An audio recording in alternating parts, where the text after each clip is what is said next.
ముంబైలోని బస్తీలో పట్టతో గుడారాలేసుకొని చాలా మంది బీదవాళ్ళు ఉంటూ ఉంటారు. అలాంటి చోటే మహేష్, ఆమె భార్య కూడా ఉన్నారు. 10 సంవత్సరాల తన కొడుకు విజయ్తో. విజయ్కు చాలా ప్రేమగా అమితాబ్ బచ్చన్ పై అభిమానంతో ఆ పేరు పెట్టారు. చాలా రాత్రైంది. ఏదైనా వేడివేడి మాంస టీ పెట్టొచ్చు కదా.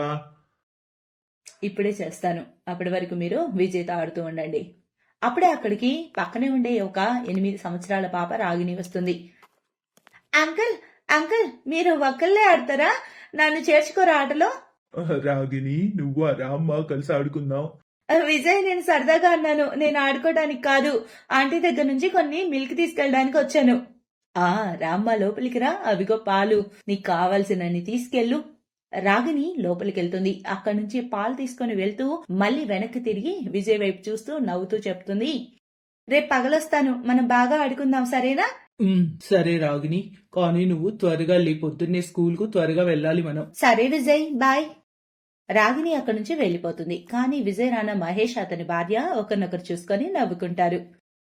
చూస్తున్నావా, రాగిని విజయ్లు చాలా మంచి స్నేహితులయ్యారు. చూస్తున్నా. విజయ్ది పూర్తిగా మీ బుద్ధే తెలుసా? ఈ విధంగా విజయ్, రాగిని కుటుంబాల మధ్య మంచి స్నేహం ఉండేది.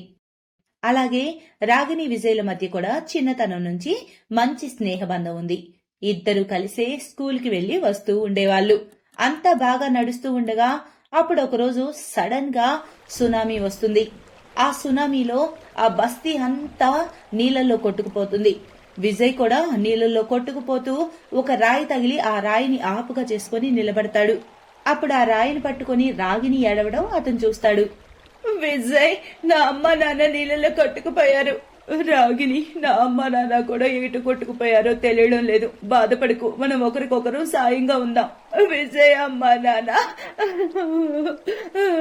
ఆ రోజు తుఫాను ఉద్రిక్తత ఎక్కువగా ఉండి చాలాసేపటి వరకు సముద్రం శాంతించలేదు. ఇక తిరిగి వెళ్తూ అంతా తనలో ముంచేసుకొని తీసుకెళ్లింది. చాలా మంది సముద్రంలో కొట్టుకుపోయి గల్లంతయ్యారు. రాగిని, విజయ్ కుటుంబాలైతే కనపడలేదు. ఆ ఇద్దరు ఎంత వెతికినా ప్రయోజనం లేకుండా పోయింది. విజయ్, నాకు ఈ ప్రపంచంలో ఎవరు లేరు. నువ్వెప్పుడు నా చెయ్యి వదులుకు ప్లీజ్. రాగిని, నాకు మాత్రం ఈ లోకంలో ఎవరున్నారు? ఇక మన ఇద్దరివి ఒకరికొకరు తోడుగా ఉండి మన బ్రతుకులు మనం బ్రతుకుదాం. విజయ్, నువ్వెప్పుడు నా తోడు వదలొద్దు. నువ్వే ఇక నా లోకం. రాగిని, విజయ్ ఒక అనాథాశ్రమంలో ఉంటున్నారు. వాళ్ళిద్దరూ ఎదుగుతూ మెల్లమెల్లగా ఆశ్రమాన్ని కూడా చూసుకుంటూ ఉన్నారు. అలా గడుస్తుండగా ఒకరోజు, విజయ్, నువ్వేం చెబితే నేను అదే చేస్తాను. మనం ఒక పని చేద్దాం. బయట ఏదైనా జాబ్ ఎత్తుక్కుందాం. అలాగే మనం మన కోసం వేరుగా చిన్న ఇల్లు ఏర్పరచుకుందాం. విజయ్ బయట చాలా చోట్ల జాబ్ ప్రయత్నాలు చేస్తాడు. ఆఖరికి అతనికి దాబాలో వెయిటర్ పని దొరుకుతుంది. విజయ్, మనం చిన్నప్పటి నుంచి కలిసే ఉన్నాం. కానీ ఇప్పుడు మనం పెద్దవాళ్ళు అయ్యాం. ఒకవేళ ఎవరైనా మన బంధం ఏంటని ఎవరైనా అడిగితే మనం వాళ్ళకి ఏం చెప్పాలి? రాగిని, నా మనసులో కూడా చాలా రోజులుగా ఇదే ప్రశ్న తలెత్తుంది. కానీ నేను ఇప్పుడు నీతో చెప్పలేదు. నువ్వు తప్పుగా అనుకోనంటే నేను ఈ బంధానికి ఒక పేరు పెట్టాలనుకుంటున్నాను. ఏంటంటే, నువ్వు నన్ను పెళ్లి చేసుకుంటావా? నువ్వలా అడగాల విజయ్? నేను నిన్ను కాక ఇంకెవరిని పెళ్లి చేసుకుంటాను? చెప్పు. నువ్వు నేను ఒకరికొకరు. అయితే సరే, నేను కొన్ని డబ్బులు పోగేశాను. రేపే మనం అనాథాశ్రమంకి వెళ్లి అందరికీ మన పెళ్లి విషయం చెబుదాం. మరుసటి రోజు విజయ్, రాగిని వాళ్ళ అనాథాశ్రమంకు వెళ్లి అక్కడ ఆశ్రమం యజమానికి తమ పెళ్లి గురించి చెబుతారు. నాకు చాలా సంతోషంగా ఉంది. ఈ రోజు మీ కాళ్ళపై మీరు నిలబడి మీ జీవితాన్ని మొదలు పెట్టనున్నారు. ఇది చాలా గొప్ప విషయం. మిమ్మల్ని చూసి నేర్చుకోవాలి. మేమందరం కలిసి మీ ఇద్దరు పెళ్లి ధూమ్ ధామ్ గా చేస్తాం. చూడండి. కొద్ది నెలల తర్వాత ధూమ్ధామ్ గా రాగిని, విజయ్ల పెళ్లి జరుగుతుంది. ఇద్దరు కలిసి ఒక జంగిల్లోని చిన్న గుడారం వేసుకుని తమ జీవితాన్ని గడుపుతూ ఉంటారు. అలా ఒకరోజు రాగిని చెబుతుంది, విజయ్, ఎప్పటి వరకు ఇలా మనం గుడిసెలో ఉందాం? ఒక మంచి ఇల్లు కొందాం. విజయ్ సంపాదించిన దానిలో సగం జీతం అనాథాశ్రమానికి దానంగా ఇస్తూ ఉంటాడు. మిగిలిన దాంతోనే ఇల్లు గడుపుతూ ఉంటాడు. కానీ ఒకరోజు ఆ ధాబా కూడా మూతపడిపోయింది. రాగిని, ఆ దేవుడు మన చేతి నుంచి ఉన్న ఒక్క ఆసరా కూడా లాగేసుకున్నాడు. ఆ తర్వాత మనం ఏదైనా చేయాలనుకున్నా ఏం దొరకడం లేదు. విజయ్, పైవాడు ఏది చేసినా దాని వెనుక ఏదో పెద్ద కారణమే ఉంటుంది. విజయ్, రాగిని తమ సమస్యలను గురించి ఒకరికొకరు చర్చించుకుంటూ ఉంటారు. అప్పుడు అక్కడికి నగర పాలక వారు వస్తారు. మీ ఇద్దరు తట్టా బుట్టా సర్దుకొని రేపే ఇల్లు ఖాళీ చేయండి. ఈ స్థలం సర్కారు వాళ్ళది, మీ అయ్యేది కాదు. మీరు చెప్పాలనుకున్నది మర్యాదకు ఒకటి చెప్పొచ్చు. నాన్న వరకు వెళ్లాల్సిన అవసరం ఏంటి? సరే సరే, రేపటికి బిచానా అంతా సర్దేయండి, లేదంటే బుల్డోజర్స్ తెచ్చి తరిమేయాల్సి ఉంటుంది. అలా చెప్పి వాళ్ళు అక్కడి నుంచి వెళ్లిపోతారు. అప్పుడే అక్కడకు అనాథాశ్రమ యజమాని వస్తాడు. విజయ్, ఎవరో కావాలని మన అనాథాశ్రమాలపై ఫిర్యాదు చేశారు. మన అనాథాశ్రమం కష్టాల్లో ఉంది. ఆ ప్లేస్ సర్కార్ వారు లాగేసుకున్నారు. ఆ ఆశ్రమంలో ఉండే పిల్లలందరూ రోడ్డు మీద పడ్డారు. పిల్లలందరూ బయట నిలబడ్డారు. పాపం వాళ్ళు ఎక్కడుండాలో ఏంటో మరి. కొద్ది క్షణాల క్రితం విజయ్ రాగినితో పాటు ఎన్నో మంచి కలలు కన్నాడు. కాని క్షణంలోనే ఆ కలలన్నీ కూలిపోయాయి. బాబా, అది కేవలం అనాథాశ్రమం కాదు, మాలాంటి దిక్కులేని వాళ్ళందరి కుటుంబం. ఆ అనాథ పిల్లలకు సాయం చేయడం మా బాధ్యత కూడా. విజయ్, ఇక్కడ మనం ఉండలేము. ఇక మనం వెళ్లి ఎక్కడైనా ఏదైనా ఏర్పాట్లు చేసుకోవాలి. ఆ తర్వాత ఆలోచిద్దాం ఏం చేయాలో. మనకు సమయం కూడా లేదు. వెళ్లి తీరాలిగా ఖచ్చితంగా. విజయ్ రాగిని తమ సామాన్లు తీసుకున్నారు. అందరూ నడుచుకుంటూ అలా అర్ధరాత్రి వెతుకులాట్లో పడ్డారు. చాలా దూరం వెళ్ళాక వాళ్లకు టౌన్ కి దూరంగా కొండ ప్రాంతంలో సువిశాల స్థలం కనిపించింది. బాబా, ఈ స్థలం చాలా విశాలంగా ఉంది. ఈ కొండ స్థలంలో మనల్ని ఎవరిని ఇబ్బంది పెట్టరు. మనం ఇక్కడే మన డేరా వేసుకుందాం. ఓ విజయ్, నువ్వు సరిగ్గా చెప్పావు. రాత్రి విజయ్ రాగిని తమ గుడారంలో మున్ముందు గురించి మాట్లాడుకోవడం మొదలుపెట్టారు. రాగిని క్షణాల్లో ఎలా తారుమారైందో చూడు. ఈ రోజు మన తొలి రేయి. నేను అనుకున్నాను చాలా డబ్బు సంపాదించి మనకంటూ ఒక మంచి బెడ్రూమ్ ఏర్పాటు చేసుకోవాలని, మనకు మంచి బంగ్లా ఉండాలని, అందులో నేను అందరు అనాథ పిల్లల్ని ఉంచాలని. కానీ కలలన్నీ కలలయ్యాయి. అలా మాట్లాడుకుంటూ విజయ్ రాగిని నిద్రలోకి జారుకుంటారు. అప్పుడు అనుకోకుండా రాగిని విజయ్లు ఒకేసారి ఒకే కల కంటారు. ఆ కలలో మహేష్ రాగినీల అమ్మానాన్నలు కలిసి వస్తారు. మీ ఇద్దరు పెళ్లి చేసుకున్నందుకు మాకు చాలా ఆనందంగా ఉంది. మీతో పాటుగా ఎంతో మంది అనాథ పిల్లలకు ఆసరా కూడా కల్పిస్తున్నారు. అందుకే ఆ పరమాత్మ మమ్మల్ని మీకు సాయం చేయడానికి పంపాడు. అప్పుడే సడన్ గా పసుపు రంగు వెలుగులో వెదజల్లుతాయి. కానీ వాళ్ళు తమ కళ్ళు తెరవగానే వాళ్ళ డేరా గుడారంలో కాదు, బంగారు వెండి బెడ్లపై ఉంటారు. విజయ్ బంగారు బెడ్ పై, రాగిని వెండి బెడ్ పై. రాగిని ఆశ్చర్యంగా విజయ్ దగ్గరకు వస్తుంది. విజయ్, ఇదంతా ఏంటి? నాకు మన అమ్మ నాన్నలు కల్లోకొచ్చారు. నువ్వు అలా కలగన్నావా? హా రాగిని, నా కల్లో కూడా మన ఇద్దరు అమ్మా నాన్నలు వచ్చారు. ఈ మాయాజాలం వాళ్ళు చేసిందే. పద బయట చూద్దాం. రాగిని విజయ్ బయటకు వెళ్లి చూడగా వాళ్ళ కళ్ళను వాళ్ళే నమ్మలేకపోతారు. బయట వాళ్ళు చూసినప్పుడు అక్కడ పెద్ద బంగ్లా ఉంటుంది. వాళ్ళ ఆశ్చర్యంలో మునిగిపోతారు. పిల్లల్లారా, మీరిద్దరు చావుతో పోరాడి మరీ ఒకరికొకరు సాయంగా నిలిచారు. చిన్ననాటి నుంచి మీ స్నేహం విడవలేదు. పైగా అనాథ పిల్లల్ని సైతం మీరు పోషిస్తున్నారు. వీటన్నిటి ఫలం మీకు దక్కి తీరాల్సిందే. విజయ్, నేను చెప్పానుగా, పైవాడు ఏం చేసినా మన మంచికే అని. ఆ దేవుడు మన అమ్మా నాన్నల ద్వారా మనకి మేలు చేశాడు. ఈ బంగ్లాలో డబ్బు సంపద అన్నీ ఉన్నాయి. విజయ్ ఆ బంగ్లాలో ఒక అనాథాశ్రమం, ఇంకా ఒక పెద్ద హోటల్ ఏర్పాటు చేశాడు. ఆపై సంతోషంగా తమ జీవితాలు వాళ్ళు గడపసాగారు.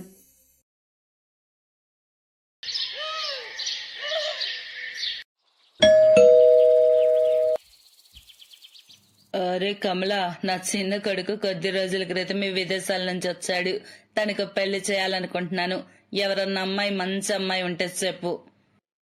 అరే వా, నిశాంత్ విదేశాల నుంచి వచ్చాడా? అయితే తనకు గొప్పింటి సంబంధం చూడాలి. మరి నీ పెద్ద కోడల్లాగా లేనింటి నుంచి కాక కొంచెం మంచి అమ్మాయిని తెచ్చుకో. నన్ను చూడు, గొప్పింటి కోడల్ని తెచ్చుకున్నాను. కట్నంతో పాటు అన్ని సామాన్లు నా ఇంటికి వచ్చాయి. ఈ ఏసీ కూడా అలా వచ్చింది నా కోడలు కట్నంతో. దాన్ని నేను ఇలా హాల్లో పెట్టించాను, అందరూ వాడుకోవచ్చని. ఏమంటావు? చాలా మంచి పని చేసావు. ఇక నేను ఉన్నాను. నా పెద్ద కోడలుందే ఏమీ తీసుకురాలేదు.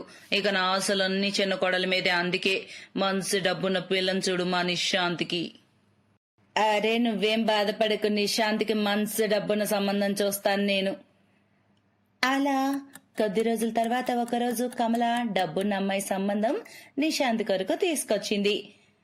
చూడు విమలా, అమ్మాయి ఎంత అందంగా ఉందో, పైగా డబ్బున్న అమ్మాయి, అందులో ఒక్కగానొక్క బిడ్డ. చాలా కట్నం దొరుకుతుంది. మాట్లాడమంటావా చెప్పు? అరే ఇంకా అడుగుతావేంటి? అలా త్వరగా ఈ సంబంధం మాట్లాడు. రేపే వెళ్దాం వాళ్ళ ఇంటికి చూడటానికి. విమల దురాశపర్రాలు. తన పెద్ద కొడుకు పేదింటి అమ్మాయిని ప్రేమించి పెళ్లి చేసుకున్నాడు. అందుకే తనకు కట్నంగా ఏమీ రాలేదు. అందుకే విమల ఎప్పుడూ ఆమెతో కోపంగా ఉంటుంది. అలాగే విమల శబదం పట్టు కూర్చుంది, తన చిన్న కొడుక్కి కట్నం బాగా ఇచ్చి డబ్బున్న అమ్మాయిని చేయాలని. అలాగే సంబంధం కుదిరింది. ఇక గొప్పింటి అమ్మాయి అయిన సానియాను తన చిన్న కొడులుగా తెచ్చుకుంది విమల. స్వాగతం రా నా ప్రియమైన కోడలా, నీకు ఈ ఇంట్లోకి స్వాగతం. ఎంత అందంగా ఉంది నా చిన్న కోడలు, అచ్చం లక్ష్మీదేవిలాగా. సానియా కట్న కానుకలు చాలా తెచ్చింది. ఏసీ, వాషింగ్ మిషన్, ఫ్రిడ్జ్ ఇలాంటి అనేక సామాన్లు. అవన్నీ చూస్తూ విమల ఎంతో మురిసిపోయింది. ఇంక విమల సానియాను ఆమె గదిలోకైతే తీసుకెళ్లింది. ఓ, ఈ గదిలో ఏసీ కూడా లేదు. నేను ఈ గదిలో ఎలా ఉండాలత్తయ్య? మీరు నా పుట్టింటి నుంచి వచ్చిన ఏసీని నా రూమ్ లో పెట్టించండి దయచేసి. కోడలా, నీ గదిలో ఏసీనా? కానీ నేను అనుకున్నాను ఏసీని హాల్లో పెట్టిద్దామని. అలా ఎలా అనుకుంటారు? ఏసీ మా నాన్న కొన్నాడు. ఆయన నేను అత్తింట్లో సమాజ సేవ చేయడానికి రాలేదు. అలాగే టీవీ కూడా నాకు పెద్ద స్క్రీన్ చూడటం అలవాటు. ఈ చిన్న స్క్రీన్ టీవీ కాదు. టీవీని కూడా నా గదిలో పెట్టించండి. సరే కోడలా, నువ్వు చెప్పినట్టు చేస్తాను. విమల సానియా గదిలో ఏసీ, ఫ్రిడ్జ్, టీవీ పెట్టించింది. అలా కొద్ది రోజులైతే గడిచాయి. ఇక డబ్బున్న చిన్న కోడలు రోజంతా ఏసీలో కూర్చుండటం, తన తోడి కోడలు రజని పని చేస్తూ ఉండటం జరుగుతుంది. ఒకరోజు ఎండల వల్ల రోజంతా పనిచేస్తున్న రజని గొంతైతే బాగా ఎండిపోయింది. ఎండాకాలం కదా, గొంతంతా ఎండిపోతుంది. చల్లటి నీళ్లు తాగాలనిపిస్తుంది. రజని సానియా గదిలోకి వెళ్లి ఫ్రిడ్జ్ నుంచి వాటర్ తీసుకొని తాగుతుంది. ఆహా, చల్లని నీళ్ళు తాగితే ప్రాణం లేచొచ్చింది. అప్పుడే సానియా షాపింగ్ చేసి బయట నుంచి వస్తుంది. ఆహా, చల్లటి నీళ్ళేవో నీ సొమ్మైనట్టు బాలే తాగుతున్నావే, కానీ నా గదంతా ఇంత దుమ్ముగా ఉంది. దీన్ని క్లీన్ చేయాలని తెలీదా? సానియా, నీనా? నువ్వే. గదుడిస్తే ఏం పోతుంది నీకు? సానియా కరెక్ట్ గానే చెప్పింది. తను షాపింగ్ చేసి అలసిపోయి వచ్చింది. తన గది నువ్వు శుభ్రం చేస్తే ఏమైనా తప్ప? కానీ త్వరగా తన గది ఉడువు. అలాగే ఫెనాల్ వేసి మొత్తం శుభ్రంగా తొడువు. అర్థమైందా? సరే అత్తయ్య. సానియాకి తన డబ్బు పట్ల, అందం పట్ల గర్వం. ఇక రజని ఏమో చాలా మంచిది, కానీ ఆమె మంచితనం ఎవ్వరికీ పట్టదు. తన అత్తయ్య ఆమెను ఎప్పుడూ ఏదో ఒకటి అంటూనే ఉంటుంది. ఒకరోజు సానియా బాగా తయారై సినిమా చూడటానికి బయలుదేరుతుంది. అది చూసి రజని అంటుంది, సానియా, నన్ను కూడా సినిమాకి తీసుకెళ్ళవా? నేను బయటకెళ్ళి చాలా రోజులైంది. నీకు సరే అనిపిస్తే నేను కూడా నీతో రానా? నన్ను కూడా తీసుకెళ్ళవా? నువ్వు నీ మోహన్ చూసుకున్నావా? నువ్వు నీ చీర. నిన్ను నాతో తీసుకెళ్తే నాకే ఇన్సల్ట్ గా ఉంటుంది. అవన్నీ ఆలోచించుక నీ లెవెల్ కి తగ్గ పనులు చేసుకో. అవే ఇంటి పని, వంట పని, అలా ఇంట్లో ఉండి. అర్థమైందా? సానియా మాటలు విన్న విమల అక్కడికి చేరుకుంటుంది. అరే, ఏమైంది? నా చిన్న కోడలికి కోపం ఎందుకు వచ్చింది? సానియా విమలకి జరిగిందంతా చెబుతుంది. అది విన్న విమలకు కోపం వస్తుంది. అసలు నీకంత ధైర్యం ఎక్కడి నుంచి వచ్చింది చిన్న కోడలతో అలా అనటానికి? అయినా నీ నల్ల మొహాన్ని చూసుకున్నావా? ఏ పాపం చేసుకున్నానో ఏమో, నాకు నీలాంటి కోడలు ఒకటి నా ఇంట్లో తగలడింది. వెళ్ళి ఇంటి పనులు చూడు. గిన్నెలు ఆడపడున్నాయి, పోయి కడుగు. సినిమా కావాలంట, సినిమా. యదవ మొహానికి ఒకటి. రజని ఏడుస్తూ అక్కడి నుంచి వెళ్లి ఇంటి పనులు చేస్తూ ఉంటుంది. రజని విషయంలో ఎప్పుడూ అలాగే జరుగుతుంది. అలా రోజులు గడుస్తూ ఉన్నాయి. కొద్ది రోజుల తర్వాత ఆ ఇంటి ఇద్దరు కోడళ్ల పుట్టినరోజులు రానున్నాయి. అయితే ఇద్దరు పుట్టినరోజులు ఒకే రోజు రానున్నాయి. ఇక విమల చిన్న కోడల కోసం ఖరీదైన చీర తెస్తుంది. ఇది తీసుకో సానియా, వస్తుంది ఈ ఇంట్లో నీ మొదటి పుట్టినరోజు కదా, ఆ రోజు ఈ చీర కట్టుకో. ఏ చీర అత్తయ్య? ఏ నచ్చలేదా నీకు? సానియా మూతి ముడుచుకొని అంటుంది, లేదు, అంత చెడ్డగా ఏం లేదు, కానీ ఏంటంటే పెళ్లి తర్వాత నా ఫస్ట్ బర్త్డే కదా వస్తుంది. అందుకని డాడ్ నా కోసం స్పెషల్ గా వెండితో డ్రెస్ కొట్టించారు. అది కూడా పెద్ద ఫ్యాషన్ డిజైనర్ తో. సో ఈసారి నేను అదే కట్టుకుంటాను. డాడ్ కూడా హ్యాపీ ఫీల్ అవుతారు. ఓరి దేవుడా, వెండి డ్రెస్సా? నా కోడల ఆ డ్రెస్ లో నిజంగా లక్ష్మీదేవిలా ఉంటుంది. ఇంటి పనులు చేస్తూ ఉన్న రజని ఆ మాటలు విని బాధపడుతుంది. తన అత్తయ్య తన కోసం ఏమీ తీసుకురానందుకు చాలా బాధపడుతుంది. పుట్టినరోజు నాది కూడా కదా అత్తయ్య, నా కోసం ఏమైనా తేలేదా? ఏదైనా తక్కువ రేట్ డ్రెస్ నాకు తెచ్చిస్తే నేను సంతోషించేదాన్ని కదా. ఏయ్ నల్ల ముఖం బికార్దానా, నీకెన్నిసార్లు చెప్పాను? ఊరిక పేరుకే నువ్వు ఇంటి కోడలివి, నీ స్థానం మాత్రం పని మనిషిది. ఆహా, డ్రెస్ కావాలంట మహారానికి. ఏదో నీ అయ్యే సొమ్మంతా నా దగ్గర ఉన్నట్టు. నువ్వు నాతో కంపేర్ చేసుకోవడం ఫస్ట్ ఆపేసాయి, ఓకే? ఇక నా బర్త్డేకి అత్తయ్య చాలా మందిని పార్టీకి ఇన్వైట్ చేశారు. కాబట్టి ఆ రోజు ఇల్లంతా బాగా సర్దు, అలంకరణ చెయ్యి, మంచి మంచి వంటలు చెయ్యి. ఆ తర్వాత నువ్వు ఇంటిలో నుంచి బయటకు వెళ్ళిపో. ఎందుకంటే నీలాంటి ఒక నల్లటి పేద తోడి కోడలు నాకుందనే విషయం నా ఫ్రెండ్స్ కి తెలియటం నాకు ఇష్టం లేదు. ఆ రోజు రజని బాగా ఏడుస్తూ ఉంది. ఆమె భర్త మనీష్ వేరే టౌన్ లో జాబ్ చేస్తూ ఉంటాడు. అందుకే తన్ను ఓదార్చడానికి అక్కడ ఎవరూ లేరు. పొద్దున్నే లేచి రజని ఇల్లంతా శుభ్రం చేసి డెకరేషన్ మొత్తం పూర్తి చేసి తర్వాత రకరకాల వంటలన్నీ చేస్తూ ఉంది. సానియా తన పుట్టినరోజుకు వాళ్ళ నాన్న ఇచ్చిన వెండి డ్రెస్ వేసుకుంది. బాగా తయారైంది. మరోవైపు పాపం రజని మాత్రం పాత చీరే కట్టుకొనుంది. అరే వా, నా కోడలి డ్రెస్ లో ఎంత అందంగా ఉంది, అచ్చం చందమామలాగా ఉంది. ఉమ్మా, నీకు ఎవ్వరి దిష్టి తగులకూడదమ్మా, చల్లగా ఉండమ్మా. పుట్టినరోజు శుభాకాంక్షలమ్మా సానియా నీకు. థ్యాంక్ యూ అత్తయ్య. ఇక నువ్వు ఇంటి పని పూర్తయితే ఇక్కడి నుంచి వెళ్ళిపో. నీ అవసరం ఇక లేదు. బయటికెళ్ళి పార్టీ అయ్యాక రా. ఏదో ఒకటి మిగిలింది తిని అంత శుభ్రం చేయడానికి. రజని తన తలరాతను తాను తిట్టుకుంటూ అక్కడి నుంచి వెళ్తుంది. అలా వెళ్తూ ఒక చిన్న అడవిలోకి వెళ్తుంది. అలసటతో ఒక చెట్టు కింద కూర్చుంటుంది. నా నల్ల మొహం పేదతనం వల్లే అత్త తోడికోళ్లకు నేను చిలుకనైపోయాను. అందరూ నన్ను అసహించుకుంటున్నారు. దానిలో నా తప్పేముంది అసలు అని తనలో తాను అలా అనుకుంటూ బాధపడుతూ ఉండగా తన దృష్టంతా ఎదుట నీటిలో మునిగిపోతున్న కుందేలుపై పడింది. అయితే అది అక్కడ నీటి ఊబిలో చిక్కుకొని మునిగిపోతుంది. అరే, అందులో అదేదో మునుగుతుంది. నేను దాని ప్రాణం కాపాడాలి. రజని త్వరగా వెళ్లి ఆ కుందేలును బయటకు లాగి సాయం చేస్తుంది. కానీ తన కాలు జారి తను ఆ నీటి ఊబిలో పడి మునిగిపోతుంది. కాపాడండి, నన్నెవరైనా కాపాడండి, కాపాడండి. అప్పుడు సడన్ గా అక్కడే పక్కనే ఉన్న చెట్టు తొర్రలో నుంచి ఒక బంగారు డ్రెస్ రజని దగ్గరకు వచ్చి పడుతుంది. అది చాలా గట్టిగా ఉంటుంది. ఇంకా ఆ డ్రెస్ పట్టుకుని రజని ఒడ్డుకొచ్చేస్తుంది. అప్పుడు సడన్ గా ఆ డ్రెస్ మాట్లాడటం మొదలు పెడుతుంది. ఈ రోజు తరువాత నీ జీవితంలో ఎటువంటి బాధ ఉండదు. నువ్వు చాలా మంచిదానివి. నీవు నీ ప్రాణాలకు తెగించి మరీ కుందేలును కాపాడావు. నీకంతా మేలే జరుగుతుంది. అరే, ఏంటి వింత? నువ్వు నిజంగా మాట్లాడుతున్నావా? ఇదేం మాయా? హా, నేనొక మాయా బంగారు డ్రెస్సుని దేవలోకం నుంచి ఇక్కడికి వచ్చి ఇరుక్కుపోయాను. నేను ఎప్పుడైతే ఒక మంచి మనిషికి సాయం చేస్తానో అప్పుడు నాకు ముక్తి లభిస్తుంది. ఇక నువ్వు నన్ను తీసుకొని వేసుకో, నీ బాధలన్నీ తొలగిపోతాయి.